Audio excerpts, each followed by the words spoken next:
పేరు మీరు చూస్తున్నారు బాలాజీ. ఈయన పాపం senior software engineer. Road accident అయ్యి ఎముక ఇరిగిపోయి మంచం మీద ఉండి అచేతన స్థితి అంటే అన్కాన్షియస్ అంటే ఎత్తుకొని వచ్చినటువంటి ఈయన రీహాబిలిటేషన్ అంటారు.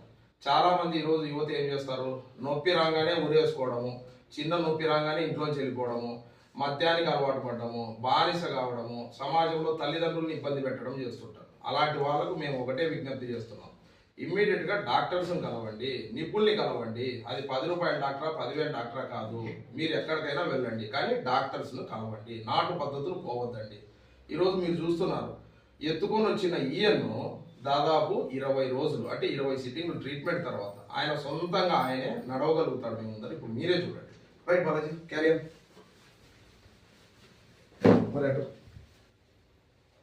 ఇప్పుడు ఇది రియల్ రిహాబిలిటేషన్ అంటారు. రిహాబిలిటేషన్ అంటే పునర్జన్మనివ్వడము. ఇదేం నాటు వైద్యమో లేకపోతే ఆయిల్ వేసి తోమడమో మాలిష్ చేయడమో మసాజులు చేయడమో అలాంటివి ఉండవు అల్లోపతిలో. ఇప్పుడు ఆయన సొంతంగా తన కాళ్ళ మీద తాను నిలబడి తను నడిచి బయటికి వెళ్తున్నాడు. అంటే ఈయన దాదాపు 20 కుట్లు లోపల రాడు స్క్రూలు ఎముక ఇరిగిపోయిన స్థితి నుంచి సొంతంగా నడవగలిగే కెపాసిటీ వచ్చినారంటే అది ఫిజియోథెరపీ గొప్పతనము. థ్యాంక్ యూ అండి.